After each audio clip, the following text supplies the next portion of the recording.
केंद्र और हरियाणा में बीजेपी की हैट्रिक सरकार बनने के बाद बीजेपी लगातार संगठन को मजबूत करने का काम कर रही है। कैबिनेट मंत्री अनिल विज ने कहा कि बीजेपी एक संगठनात्मक पार्टी है जिसमें हर 6 साल बाद नई मेंबरशिप होती है और हर 3 साल बाद चुनाव होते हैं और ऐसा सिर्फ बीजेपी में ही होता है। भारतीय जनता पार्टी संगठनात्मक पार्टी है। हमारी पार्टी में जो आंतरिक लोकतंत्र है उसको मजबूत बनाया जाता है। हर 6 साल के बाद हमारी नई मेंबरशिप होती है और हर 3 साल के बाद हमारे चुनाव होते हैं। ये सिर्फ भारतीय जनता पार्टी में ही होता है। कांग्रेस का तो आप देखो, अभी तक कोई ढांचा ही नहीं बना हुआ, ढांचा विहीन पार्टी है। वहीं पूर्व प्रधानमंत्री डॉक्टर मनमोहन सिंह को लेकर बीजेपी और कांग्रेस में चल रहे विवाद को लेकर अनिल विज ने कांग्रेस को आड़े हाथों लिया और कहा कि कांग्रेस तो मनमोहन सिंह जी को राजनीतिक मुद्दा बनाना चाहती थी।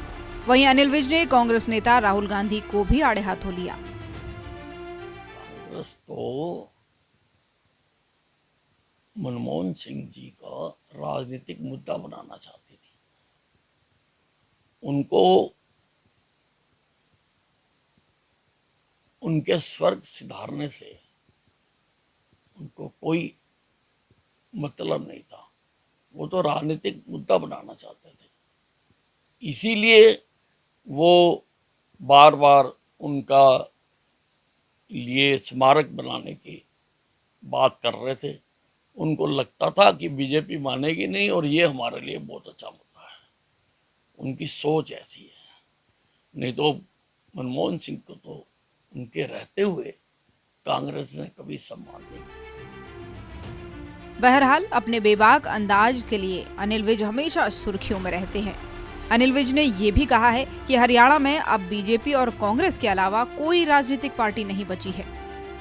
सूर्या समाचार के लिए अंबाला से नरेश सैनी की रिपोर्ट। केंद्र और हरियाणा में बीजेपी की हैट्रिक सरकार बनने के बाद बीजेपी लगातार संगठन को मजबूत करने का काम कर रही है।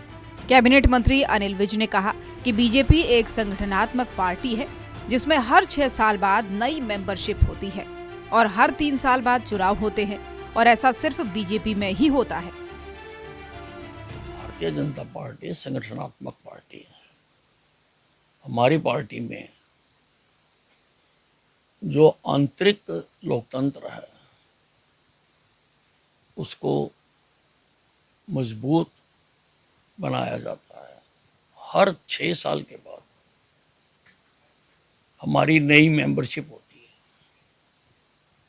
और हर 3 साल के बाद हमारे चुनाव होते हैं। ये सिर्फ भारतीय जनता पार्टी में ही होता है। कांग्रेस का तो आप देखो, अभी तक कोई ढांचा ही नहीं बना हुआ, ढांचा विहीन पार्टी है। वहीं पूर्व प्रधानमंत्री डॉक्टर मनमोहन सिंह को लेकर बीजेपी और कांग्रेस में चल रहे विवाद को लेकर अनिल विज ने कांग्रेस को आड़े हाथों लिया और कहा कि कांग्रेस तो मनमोहन सिंह जी को राजनीतिक मुद्दा बनाना चाहती थी। वहीं अनिल विज ने कांग्रेस नेता राहुल गांधी को भी आड़े हाथों लिया। कांग्रेस तो मनमोहन सिंह जी का राजनीतिक मुद्दा बनाना चाहती थी। उनको उनके स्वर्ग सिधारने से उनको कोई मतलब नहीं था। वो तो राजनीतिक मुद्दा बनाना चाहते थे, इसीलिए वो बार बार उनका लिए स्मारक बनाने की बात कर रहे थे। उनको लगता था कि बीजेपी मानेगी नहीं और ये हमारे लिए बहुत अच्छा मुद्दा है। उनकी सोच ऐसी है। नहीं तो मनमोहन सिंह को तो उनके रहते हुए कांग्रेस ने कभी सम्मान नहीं किया। बहरहाल अपने बेबाक अंदाज के लिए अनिल विज हमेशा सुर्खियों में रहते हैं। अनिल विज ने ये भी कहा है कि हरियाणा में अब बीजेपी और कांग्रेस के अलावा कोई राजनीतिक पार्टी नहीं बची है। सूर्या समाचार के लिए अंबाला से नरेश सैनी की रिपोर्ट।